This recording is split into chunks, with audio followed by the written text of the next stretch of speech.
신약 성경 제가 가지고 있는 성경책으로는 202쪽입니다. 사도행전 9장 20절에서 43절. 사도행전 9장 20절에서 43절까지.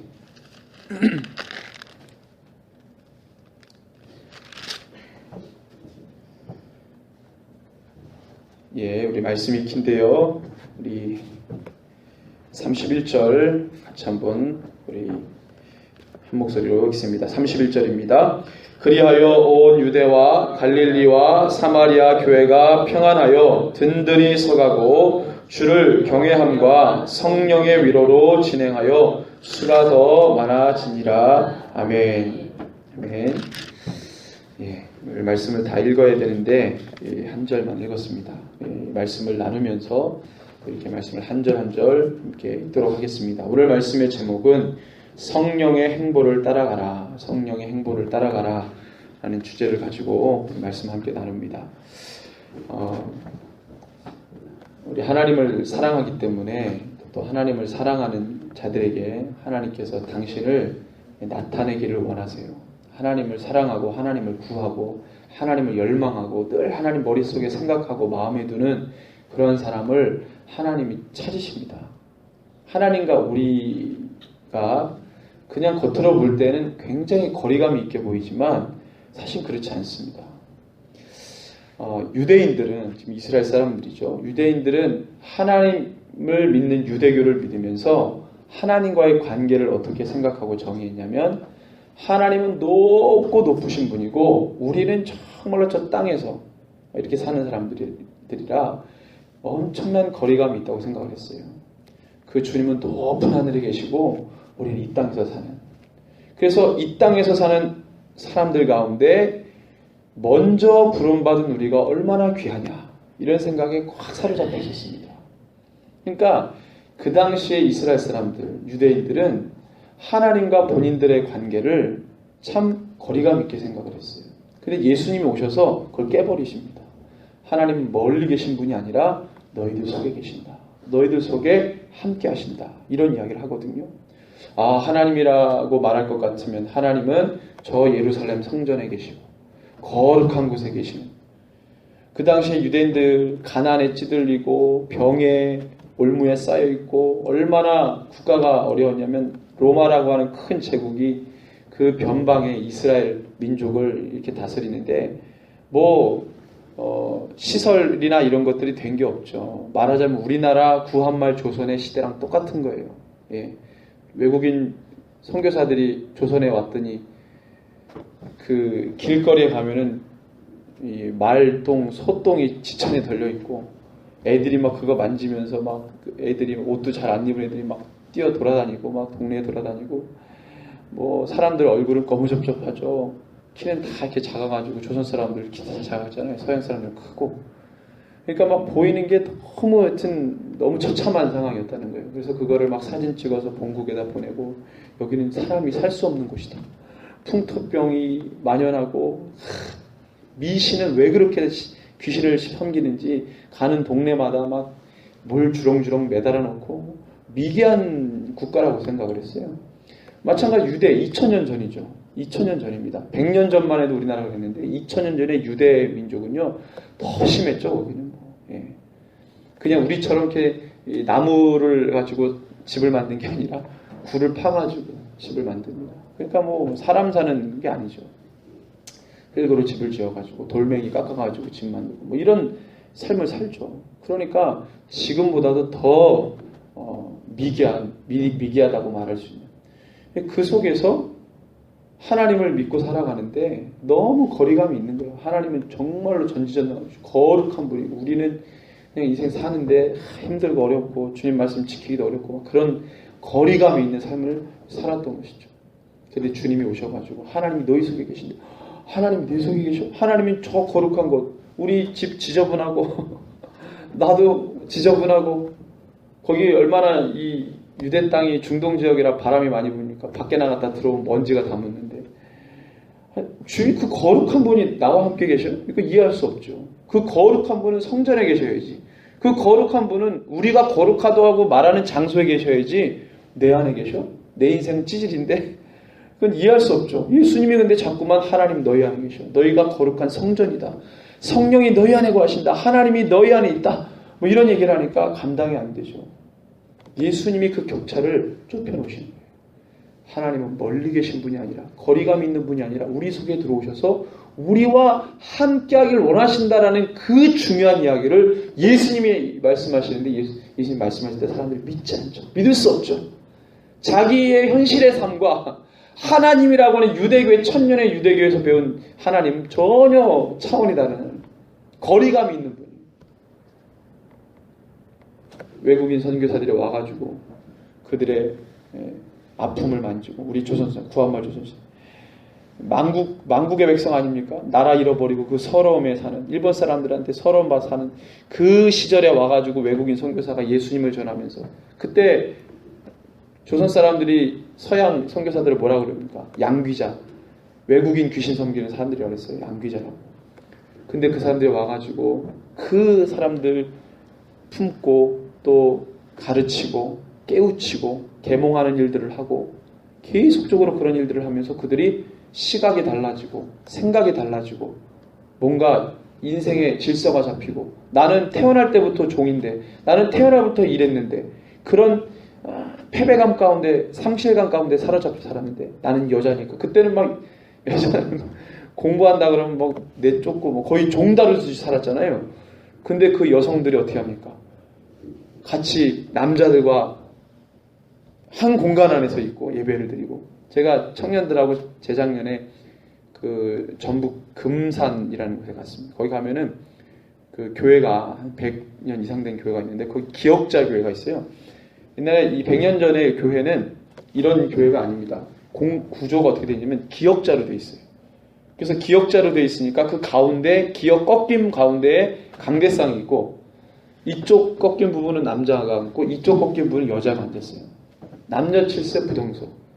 남자와 여자가 한 자리에 있을 수, 한 공간 안에 있을 수 없으니까 그 공간을 두 개로 이렇게 나눠줄 수밖에 없는 기역자. 옛날에 우리 집은 다 기역자였잖아요. 니은자 아닌 기역자, 디귿자인데 그 기역자 집을 교회로 해가지고 한쪽은 남자, 한쪽은 여자. 이렇게 이제 예배를 드리는 거죠. 예. 그런 시절입니다.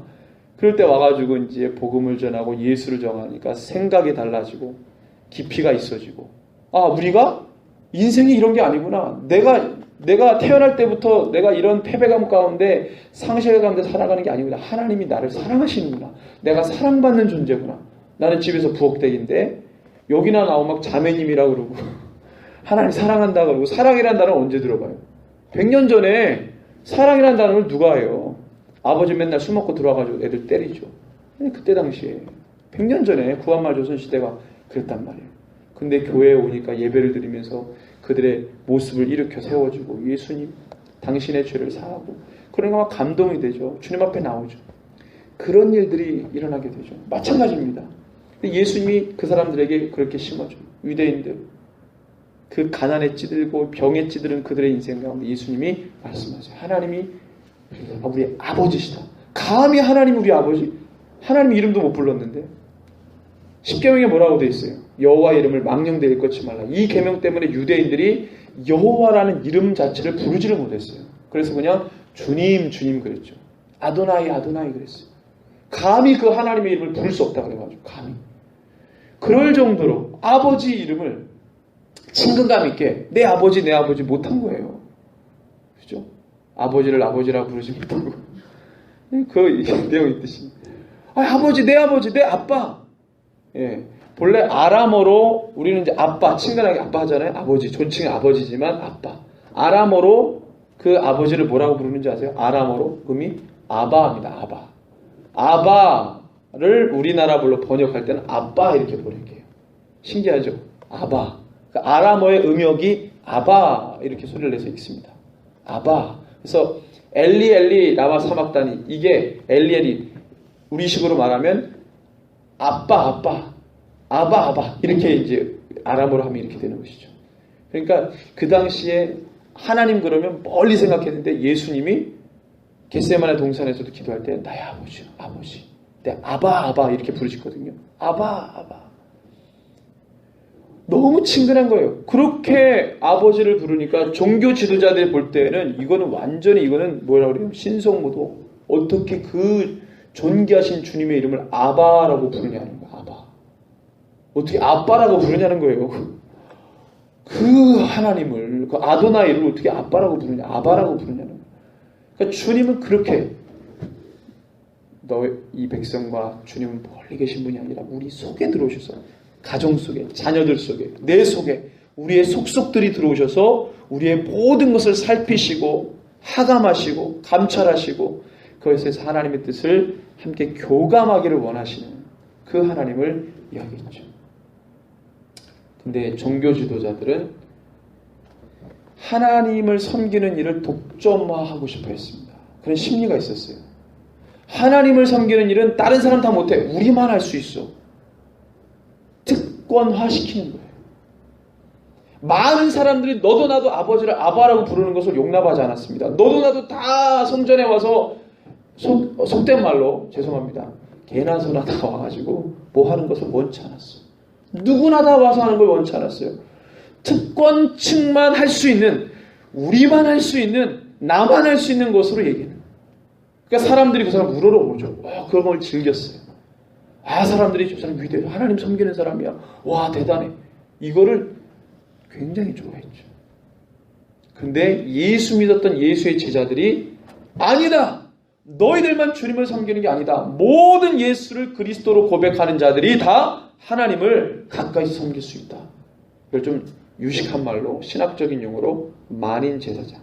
모든 사람이 제사장이다. 너희들만 제사장 하나님을 모시는 사람이 아니라 모든 사람이 예수를 구주로 고백하는 모든 사람이 다 제사장이다. 이걸 이야기했죠. 베드로가. 우리는 왕같은 제사장이다. 왕같은 제사장. 이 어마어마한 이야기를 하죠. 그러니까 그냥 종교인은, 그냥 종교 지도자들은 자꾸만 하나님과 백성 사이를 멀어지게 합니다. 그리고 자기들만 가까운 사람인 것으로 자꾸 이해시키죠. 그런데 정말 예수님을 만난 사람은, 정말 예수의 영이 있는 사람은 한없이 주님과 우리 사이를 가깝게 만들려고 해요. 주님과 나는 가까워. 나는 주님과 하나야. 연합해야 돼. 하나 돼야 돼. 우리가 주님 속으로 들어가야 돼. 멀리 계신 분이 아니야. 가까운 곳에 계셔. 내 속에 계셔. 우리 삶의 주변에 계셔. 주님은 우리와 늘 함께 계셔. 이것을 이야기하죠. 바라기는 주님이, 우리 하나님이 저와 여러분의 삶에, 우리 마음속에, 심령 속에, 가정 속에, 모든 일터 속에 함께 계시기를 간절히 기원합니다. 그런 주님을 늘 경험하시길 바라요. 그런데 오늘 함께 나눌 이야기는요, 그럴 수 없는 시절의 이야기입니다. 감히 하나님을 그렇게 부를 수 없었던 시절에 그렇게 불러야 된다고 말하는 예수의 제자들과 그것을 용납할 수 없는 종교 지도자들 간의 충돌이 있었어요. 무엇이든지 그렇습니다. 어느 시대든지. 100년 전에 우리나라에 어떻게 여성이 그때 문맹률이 80%야 돼요. 80%. 그 이상도 되는데 집계 통계로 낸 거에 그 시대의 우리나라 문맹률이 80%. 이승만 대통령이 대통령 되고 제일 먼저 한 일이 뭔지 아세요? 저도 책에서 배웠지만 이승만 대통령이 대통령 되고 난 다음에 가장 먼저 한 게 문맹률을 깨트리는 거였습니다. 그래서 이승만 대통령의 행적을 보니까 취임 이후에 가장 중요하게 생각했던 일이 전국 방방곡곡을 본인이 손소 돌아다니면서 문맹률을 깨우치는 거였어요. 글을 읽게 만드는 거였어요. 그 일을 이승만 대통령이 독실한 크리스찬이잖아요. 그 크리스찬 이승만 대통령이 이 백성이 살아날 길은 하나님을 잘 믿는 건데 하나님 믿으려면 성경을 봐야 된다. 성경 보려면 글을 알아야 된다. 근데 그 당시 우리나라 문맹률이 80% 이상이 되니까 성경 갖다 줘도 글을 모르니까 못 읽어요. 그래서 이승만 대통령이 문맹률 퇴치한다고 해가지고 전국 방방곡곡을 돌아다니면서 글을 깨우치는 사업들을 일으킵니다. 일으켜요. 굉장히 중요한 일이죠. 어디서부터 시작했습니까? 하나님을 잘 믿어야 된다는 그 대전제부터 시작해가지고 그 모든 것들을 만들어가는 것이죠. 굉장히 중요하죠. 자, 여러분들, 우리가 이 시대에 그랬습니다. 하나님을 잘 믿는 것은 어떤 것을 잘 믿느냐라고 말하는 것이냐면 하나님의 뜻을 잘 이해하고 그 뜻대로 살아가는 것이 하나님을 잘 섬기는 거였어요. 하나님이 우리에게 말씀해 주시는 것은 다 우리가 감당할 수 있는 것들이, 우리가 못하는 것은 주지 않으세요. 하나님 우리 너무나도 잘 아시기 때문에. 자녀들이 뭔가를 이제 나이가 들어가면서 잘 하지만 어릴 때는 잘 모르니까 부모들이 하나하나 다 알려줍니다. 그 눈높이에 맞게. 그래야 그 아이가 그것을 보고 잘 따라오죠. 근데 그 눈높이를 맞추지 못하면 잘 따라오지 못하는 거예요. 하나님 우리의 눈높이를 맞추시는 거예요. 1단계, 2단계, 3단계, 4단계. 그 시기에 맞게 눈높이를 맞춰서 그 신앙을 끌어올리고 그 믿음을 끌어올리시는 거죠. 그런데 이런 작업들을 할 때 유대교의 이 사람들은요, 종교인들, 종교 지도자들은 아까 말씀드렸다시피 하나님에 대한 모든 지식과 모든 것들을 자기네들만 누리려고 했어요. 자기들만 가지려고 했어요. 그걸 누구에게도 나눠주려고 하지 않았습니다. 특권층이 되고 싶었기 때문에 이것을 가르치고 풀어주고 해석해주고 설명해주고 그렇게 하나님의 뜻대로 모든 자들이 살아가야 될 것을 이야기를 해줘야 됨에도 불구하고 그걸 못한 거예요. 이승만 대통령이 그 일을 하지 않았다면 어떤 일을 내거들어서 백성들이 따라오질 않았을 거예요. 그 중요한 겁니다. 하나님을 먼저 믿은 자가 뒤에 믿은 자, 먼저 믿은 자가 나중 믿은 자를 위해서 자기가 아는 하나님의 모든 것들을 그의 수준에 맞게 잘 풀어주는 것, 이해시키는 것, 신앙 얘기를 잘 올 수 있도록 가이드, 인도해주는 것, 굉장히 중요한 겁니다. 가정에서 남편이 먼저 믿었다, 아내를 그렇게 끌어주는 거예요. 아내가 먼저 믿었다, 남편을 그렇게 끌어주는 거예요. 반대로 부모와 자식과도 마찬가지예요. 자녀를 그렇게 끌어주는 거예요. 자녀가 또 부모를 그렇게 끌어주는 거예요. 이거 굉장히 중요한 겁니다. 굉장히 중요해요. 근데 이 당시 때 증교 지도자들은 자기만 가지려고 하는 하나님에 대한 모든 지식들을 끌어안고 나누려고 하지 않았어요. 예수님이 그것을 책망합니다. 너희도 구원받지 못하지만 너희 때문에 많은 백성들도 구원의 문에 이르지 못하도록 너희가 방해하는구나. 예수님이 이렇게 말해요. 그래서 예수님의 제자들은 어떻게 합니까? 시종일관 나가서 복음을 전해요. 복음을 전한다는 말이 예수 믿으시오가 아니라 하나님에 대한 것들을 그들에게 맞게 잘 풀어주는 거예요.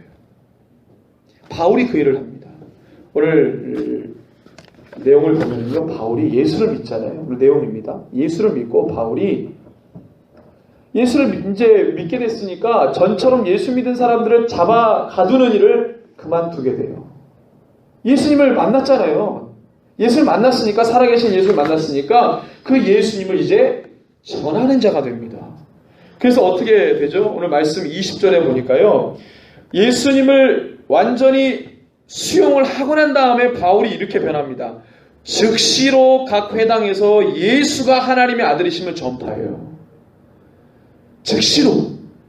아, 예수님이 바로 하나님이구나 라는 결론을 딱 맺자마자 즉시로 일어나서 각 회당에, 그 당시에 회당이라는 것은 유대인들이 335 모여가지고 자기네들의 그룹을 만들어서 말씀도 연구하고 말씀도 듣고 하는 교제의 장소, 말씀 나눔의 장소, 뭐 이런 장소였어요. 그런 회당에 들어가서 뭐예요? 예수님이 바로 하나님이야. 예수님이 바로 그리스도야. 너희들이 그렇게 기다렸던 메시아야. 그분이 바로 예수님이야 라는 것을 바울이 전하게 됩니다. 전하게 돼요. 그냥 가서 우격다짐으로 전한 게 아닙니다. 기록은 이렇게 해놨지만 바울은 굉장히 달변가였어요. 바울은 생각이 많았고 철학의 지식과 깊이가 있었던 사람이에요. 구약에 정통한 사람이에요. 그가 변론합니다. 그리스도를. 예수를 변론해요. 가서 구약에 있는 모든 이야기들을 예수로 귀결되게 해요. 예수로 변론되게 해요. 너희들 구약 말씀 믿지? 구약에 있는 모든 선자의 말과 모세의 말과 구약에 기록한 모든 말을 너희가 믿지? 그러면 유대인들이 믿는다 그래요. 아멘 그럽니다. 그런데 그 모든 내용들이 바로 이 예수님, 이 예수님을 지칭했단 말이야. 이 예수님을 얘기했던 거야. 라고 소개를 쫙 하는 거예요. 근데 거기에 반응하는 사람, 좋게 반응하는 사람도 있지만 그렇지 않은 사람들도 있죠. 말씀을 이해한 사람도 있지만 그걸 거부하는 사람도 있어요. 거부하는 사람들이 바울을 잡아 죽이려고 합니다. 그래서 우리가 하나님의 일들을 감당할 때 분명히 어려움이 따라요. 어쩔 수가 없습니다. 믿고 돌아오는, 반응하는, 선하게 반응하는 자가 있는가 하면 그것을 거부하는 사람도 있어요. 바울도 어떻게 그 거부하는 자들을 통해 고난을 받습니다. 어려움을 당해요. 100년 전에 외국인 선교사들도 우리 조선 사람들이 때려 죽이고 돌 던져 죽이고 잡아다 죽이고 엄청나게 고난을 많이 받았죠. 그렇죠? 그 선교사들이 몇 살 때 온 줄 아세요? 평균 나이가 20대입니다. 20대 초중반. 미국에서, 유럽에서, 호주에서, 서구 세계, 기독교 세계라는 곳에서 다 청년들이 이 중국으로, 일본으로, 조선으로 와서 복음을 전해요. 그런데 와서 6개월 만에 풍토병으로 죽은 사람도 있어요. 토마스라고 하는 선교사는 영국 사람이죠. 그 토마스는 조선의 이 평양으로 배를 타고 평양으로 이 두만강을 건너 압록강인가요? 평양 쪽이 그쪽으로 돌아오는 배를 타고 오기 전에 먼저 부인이 풍토병으로 죽어요. 중국에 온 지 몇 개월 만에 풍토병으로 죽습니다. 그 상실감에 빠져 있다가 나도 죽겠다는 생각을 했는데 토마스 선교사가 그때가 나이가 20대 중반이에요. 그래서 자기는 여기서 죽겠다 생각하고 그냥 본국으로 돌아갈 수는 없었어요. 자기 아내가 이 아시아 땅에서 죽었기 때문에. 그래서 그 상실감 된 마음을 가지고 하나님께 기도합니다. 저는 복음을 전하다 저 죽겠습니다. 그리고 그 상선에 몸을 싣고 평양으로 오다가 어떻게 해요? 평양 그때는 뭐 흥선대원군이 세국정책 실시할 때니까 하여튼 외항선만 떴다 하면 다 그냥 그 침몰시켰으니까 대포를 쏴서 죽이든. 그때 평양에 올라왔던 그 배를 화공으로 불화사로 해가지고 배가 타니까 거기 있는 사람들은 다 물에 수영 빠져서 무트로 올라오는 사람들을 올라오는 족족 다 죽였어요. 다 죽입니다. 그때 토마스 선교사도 자기 물에 빠지기 전에 성경책 몸에 하나 이렇게 품고 빠져서 올라와서 그 성경책을 박충건이라고 하는 자기를 목을 베려고 하는 사람이 이름이 박충건, 나중에 장로님이 되는데 그 박충건이라는 사람에게 성경책을 던져줍니다. 이게 뭔가 하고 나중에 하고 하는데 그 박충건이라는 분이 회고록을 쓴 게 있어요. 그게 또 남아있어요. 그게 보면은 와, 감동. 어쨌든 간에 그렇게 해서 복음을 전하려고 했지만 고난을 받고 죽잖아요. 하나님은 당신들을 사랑합니다. 결국에 이거예요. 하나님은 당신들을 사랑합니다. 이야기하다가 죽은 거예요. 하나님은 당신들과 함께 있기를 원합니다. 이 미개한 조선도 그때 미국에서 조선이라는 땅을 아는 사람들이 거의 없었어요. 일본이나 중국은 아는데 조선이라는 나라를 몰랐어요. 그러니까 일본에 선교하러 왔다가 조선이라는 말을 듣고 부산항으로 복음 들어 들어가죠. 중국을 전도하러 왔다가 중국 왔다가 조선이라는 말을 듣고 중국 북경 만주 지역에 고려문이라는 코리아타운이 있습니다. 그 당시에 거기 갔다가 조선 상인들 만나면서 복음 전하고 그러다가 조선을 알고 또 조선에 들어오고 이랬던 시절이에요. 미개한 조선에 이 미개한 조선도 하나님 사랑합니다 라고 복음 전하다가 죽은 거예요. 고난당하고 처자식 죽고 태어난 지 몇 개월 안 되는 자녀가 죽어요. 그럼 그 아이 이름도 못 졌는데 죽은 거예요. 풍토병으로. 묻습니다. 그런데도 본국으로 돌아가지 않고 복음 전해요. 그래서 이 땅이 복음을 받아들인 거예요. 그 희생과 그 고통. 그럼 왜 그렇게 한 거죠? 오늘 바울과 같은 마음이에요. 예수님을 받아들이자마자 그는 달려가 회당에서 예수가 하나님의 아들이신 것을 전파합니다. 22절에 보니까 사울은 힘을 더 얻어 예수를 그리스도라 증언합니다. 그 그리스도를 증언하며 다니니까 다메섹에 사는 유대인들을 당황하게 돼요. 저 사람은 예수 믿은 자들을 잡아 감옥에 가뒀던 자가 아니냐. 근데 어떻게 저가 예수를 믿으라고 지금 증언하냐. 유대인들이 지금 놀란 거예요. 이 상황을 받아들일 수 없는 겁니다. 어떻게 합니까? 사람들이 바울을 잡아 죽이려고 하죠. 23절에 보니까 여러 날이 지남에 유대인들이 사울을 죽이기를 공모합니다. 방을 붙이는 거예요. 사울 이 사람은 우리의 적이다. 이 사람은 변절자다. 지금도 유대인들 랍비들이 바울을 그 유대교의 변절자로 알아요. 아주 싫어합니다. 유대교의 치욕스러운 사람이라고 알아요. 지금도 랍비들이 그래요. 이스라엘 랍비들이. 그렇게 합니까? 죽이려고 하죠. 그래서 그 계교가 사울에게 알려지니라. 그들이 그들을 죽이려고 밤낮으로 성문까지 지키거늘. 예수님의 제자들이 바울을 도와줘요. 그래서 사울이 이제 바울이 어떻게 합니까? 갈 곳이 없어요. 그래서 예루살렘에 가가지고 예수님의 제자들을 사귀고자 합니다. 근데 그들이 두려워해요. 저 사울은 스데반 죽일 때 그 옆에 있었던 사람 아니야. 근데 바나바가 데리고 사도들에게 가서 그가 길에서 어떻게 주님을 보았는지와 27절이죠. 주께서 그에게 말씀하신 일과 다메섹에서 그가 어떻게 예수의 이름으로 담대히 말하였는지를 전하게 되죠. 그래서 사도들과 함께 예루살렘에 얼마간 머물러 있을 수 있게 돼요. 계속적으로 주님을 전파합니다. 주 예수의 이름으로 담대히 말하고 헬라파 유대인들과 함께 말하며 변론합니다. 변론해요. 예수님을 변증합니다. 예수님을 비호합니다. 우리가 그렇게 저주스럽게 죽인 예수가 바로 우리가 그렇게 기다렸던 바로 메시아였다. 기름 부음 받은 자였다. 그리스도였다. 우리가 죄를 지었다. 우리가 실수했다라고 바울이 예수님을 변론합니다. 변론해요. 변론해. 성령에 충만한 자는 세상을 향해서 예수님을 변론합니다.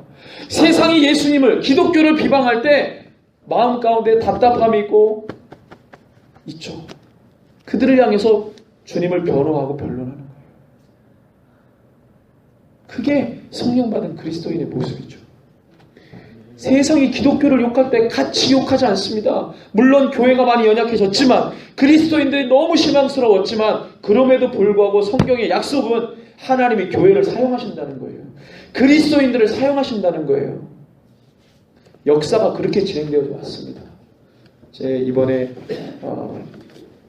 내일부터 3일간 세미나를 제천에서 하는데 이 시대와 복음이라는 책자를 이제 소책자입니다. 200페이지도 안 되는 소책자를 이제 다 만들었어요. 그래서 책으로 이렇게 나왔는데 100권을 저희가 인쇄를 했어요. 100권을. 여기에 보면은 제가 썼던 부분이 전체 한 5파트 부분 되는데 3파트를 이제 제가 썼거든요.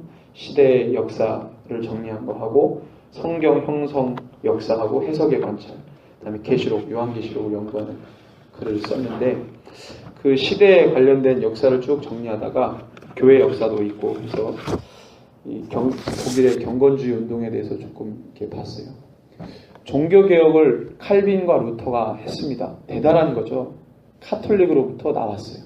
카톨릭이 하도 하나님의 뜻에 반하는 일들을 하기 때문에 하나님이 루터와 칼빈이라는 사람을 통해서 말씀으로 돌아가자는 마음을 가득 부어주셔서 그들이 카톨릭에서부터 하나님 말씀 지키려고 나왔어요. 근데 그때 당시에 유럽은 95%가 카톨릭입니다. 카톨릭 국가예요. 그 중에서 루터와 이 칼빈은, 루터는 특별히 독일 지역을 중심으로 몇 개가 안 됩니다. 근데 그 당시에 독일은 중앙 집권식이 아니고 봉건주들이 많았기 때문에 이 지방 봉토들이 많았어요. 봉건주들이 많아서 그 당시에는 왕이 카톨릭이면 모든 신하, 모든 백성이 다 카톨릭이에요. 왕이 어느 종교를 갖느냐에 따라서 그 백성들도 종교가 달라져요. 그런 시대에 왕의 권력이 덜 강화된 독일 지역에는 제후들이 많으니까 그 제후들이 힘이 더 세거든요. 다른 지역들은 왕이 센데. 그러니까 그 지역들은 제후들이 돈이 많고 그때 왕은 돈이 없고 그러니까 돈이 많은 제후들이 왕으로부터의 권력 독점을 지키기 위해서 그냥 루터교나 칼빈교를 따라가요. 그때 당시에 교황은 교권이 세니까 세금을 엄청나게 가져가는 거예요. 제후들은. 그러니까 제후들이 카톨릭 별로 싫어하죠. 돈을 막 걷어가니까, 세금 걷어가니까. 그런데 상대적으로 이 칼빈 같은 경우는 돈을 죄시 여기지 않았어요. 칼빈은. 루터는 그나마 돈에 대해서 아직도 죄시 여겼는데 좀 보수적이죠. 루터는. 근데 칼빈은 좀 진보적이었어요. 돈 많이 벌어라 뭐 이랬어요. 그러니까 제후들이 칼빈을 좋아하죠. 어쨌든 간에 이제 그런 시대에 한 세기가 종교개혁이 일어나고 난 다음에 100년이 지났습니다. 그런데 어떻게 상황이 바뀌었냐면 사람들이 이 신앙 개혁의 열정을 다 잃어버렸어요. 그래서 개혁주의 목사들이 설교를 이렇게 하면 그 당시에 이 천주교는 설교가 거의 없죠. 천주교는 설교를 그때 당시 별로 하지 않았습니다. 성만찬하고 이런 의식들이 많았어요. 그러니까 신부가 설교를 거의 하지 않죠. 그냥 말씀 라틴어로 읽고 끝이에요. 근데 개혁에서 나온 목회자들은 루터나 칼빈은 설교를 많이 합니다. 설교를. 그 당시에 한 100년 지나니까 목사들이 어떻게 설교하냐면 원고를 그냥 쭉 읽는 거예요. 쭉 읽어요. 그러면 성도들이 잡니다. 종교개혁하고 한 100년 후에 시대상이에요. 종교개혁하고 100년 지나니까 다 열정을 잃어가지고 목사는 원고 쭉 읽고 설교하고 성도들은 그냥 자고. 그 다음에 무슨 이렇게 성탄절 되면은 목사가 어떤 설교를 하냐면 이게 자료가 있어요. 성탄절날 목사가 어떤 설교를 했냐면 마국간을 어떻게 짓는지에 대해 설교를 하는 거예요. 어떤 교회? 마국간.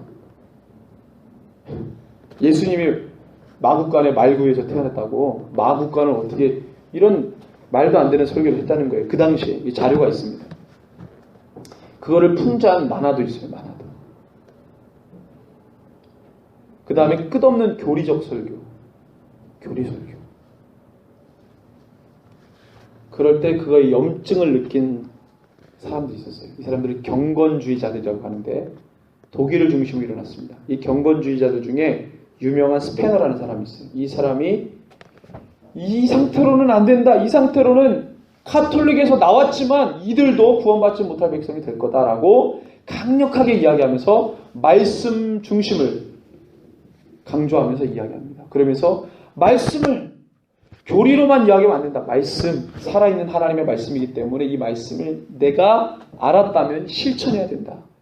그 이야기를 합니다. 근데 그 당시에 종교개혁 쪽의 목사들은 어떤 설교를 했냐면 교리 설교를 많이 했어요. 뭘 해야 되고 말아야 되고 이런 교리 설교를 하는 거죠.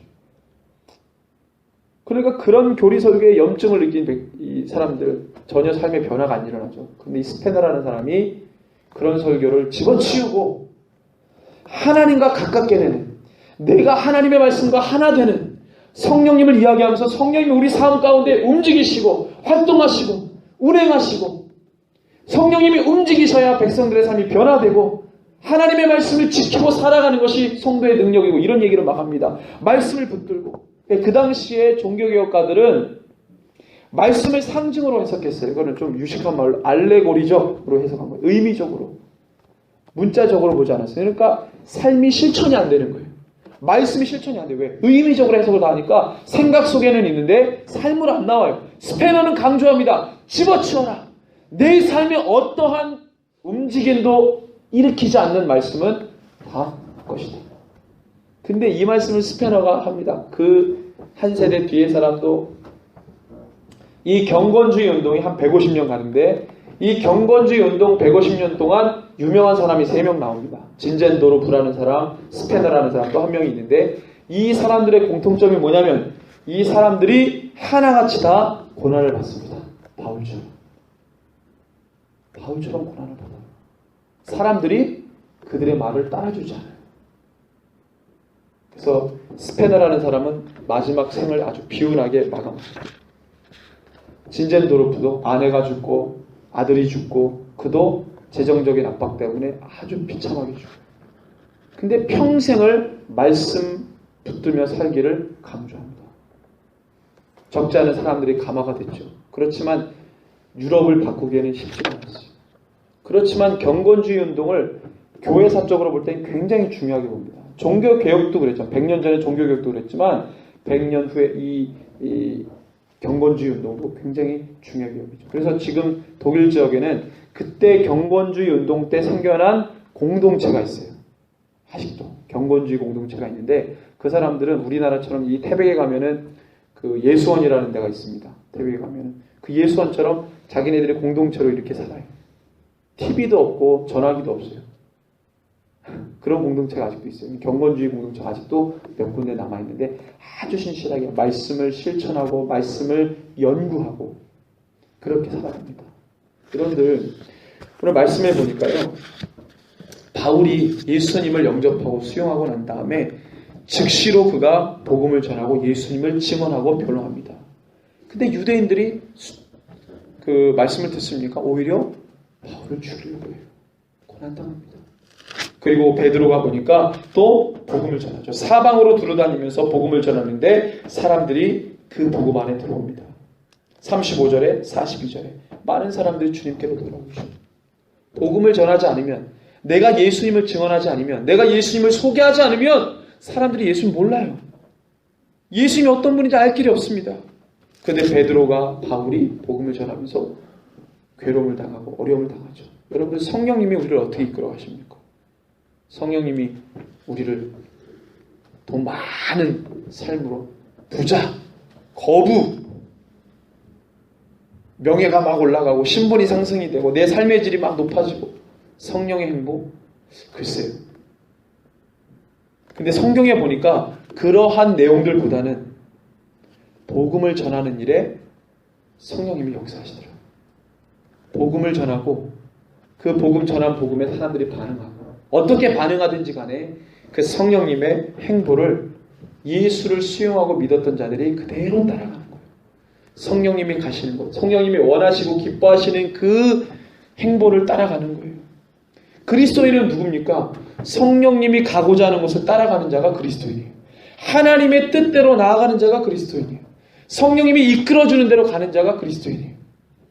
교회를 나왔다고 해서, 성경책을 들고 다닌다고 해서,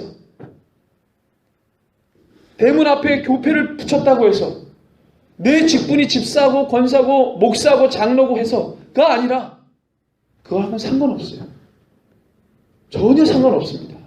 그리스도인은 누구냐면 성령님이 원하시는 것을 따라가는 자, 하나님의 말씀대로 나아가는 자, 하나님의 뜻이 무엇인지 아는 자, 그게 바로 그리스도인이에요. 우리의 모든 믿음의 선진들이 그렇게 살았습니다. 준 직분 가지고 살지 않았어요. 사도, 너는 사도야. 예수님과 함께 살아생전에 함께 다녔으니 넌 사도야. 그 사도로 부름받은 자가 사도만 부름받고 예수님의 명령을 전혀 준행하지 않았다면 그는 사도가 아니죠. 아포스톨로스, 뭡니까? 보냄을 받은 자라는 뜻이에요. 사도. 근데 사도행전에는 두 단어가 나옵니다. 제자라는 단어와 사도라는 단어가 함께 나오기도 하고 번갈아 나오기도 합니다. 달라요. 달라요. 사도로 부름받았다는 것은 사명을 감당한다는 것이죠. 그런데 그 당시에 성령님이 역사하니까 직분이 어떤 거든 상관없어요. 집사 직분 받아도 그 엄청난 리더십과 지도력 가지고 성령 충만함으로 이 사도들이 행한 능력들을 행합니다. 사도들만 한 게 아니라 그러니까 직분이 상관이 없다는 거예요. 보내심을 받은 자라고 하는 사도직은 있었지만 그 사도직이 모든 사람들에게, 성령 받은 모든 사람들에게, 그리스도인 모두에게 다 적용이 되는 거예요. 누구에만 사도 특권층 아닙니다. 이단이에요. 성경 그렇게 말하지 않습니다. 직분은 있지만, 직분은 다 나눠져 있죠. 집사, 사도, 목자, 감독, 교사, 예언하는 자, 성경에 고린도전서에도 나옵니다. 직분들은 있지만, 은사별로 직책은 있지만 그 모든 자들이 다 보내심을 받은 자라는 거예요. 그 모든 자들이 예수를 위해서 성령님과 함께 주의 일들을 감당하는 자라는 것이죠. 고난도 함께 받고. 그게 바로 그리스도인입니다. 상관이 없다는 거예요. 내가 장로라서, 내가 목사라서, 권사라서, 안수집사라서 아닙니다. 상관없어요. 오늘 믿었어도 성령님이 강력하게 역사하면 나가는 거예요. 상관없어요. 1년 믿었든 하루 믿었든 10년을 믿었든 상관없어요. 20년, 30년 믿었어도 그 기독교의 신앙이 4대, 5대, 6대를 갔어도 여전히 종교인으로 남는 사람들은 그리스도인이라고 말할 수 없어요. 성령님은 역사하시는 분이고 활동하시는 분입니다. 가시는 분이고 움직이시는 분이에요. 물론 머물러 있으시기도 하지만 머물러 있기만 하지 않는 분이죠. 오늘 말씀에 가장 중요한 것은 그리스도인은 성령님을 따라가는 사람, 하나님의 뜻을 늘 기억하는 사람, 그 주님과 행보를 마치는 거죠. 한 발 한 발. 군대 가면 제식훈련이라는 게 있습니다. 왜 제식훈련이 중요하냐면 그 행동 하나하나를 통해서 군인임을 자각하게 하는 거예요. 한 발 한 발 나갈 때 왜 저렇게 발을 맞춰야 돼? 아, 그냥 가면 안 돼? 척척척 하나 둘 군가도 부르라고 그러고 막 아니 발 막 안 맞으면은 막 기합을 줘요. 아이 뭐하러 그렇게 해? 근데 그 행동 하나하나를 통해서 당신이 군인이라는 것을 자각하라는 거예요. 제식 훈련. 발 맞춰 가는 거. 너 군인이야 지금. 너가 군인이라고 자각하는 거예요. 그리스도인들이 이게 없어요. 자유만 너무 좋으니까 예수를 믿었어도 자유만 얘기해. 주님 우리를 죄에서 자유했다. 이 자유가 너무 좋은 거예요. 그러니까 방종이에요. 방종. 여러분들 우리를 죄에서 자유케 한 건 맞지만 우리의 삶에 질서를 이루십니다. 성령님이. 그 구분을 하실 줄 아셔야 돼요. 이걸 구분을 못해요. 사람들이. 그죠? 우리는 그리스도인입니다. 무엇을 해야 될지를 알아야 돼요. 그걸 모르면 그리스도인이라고 할 수 없습니다. 죄송하지만. 저와 여러분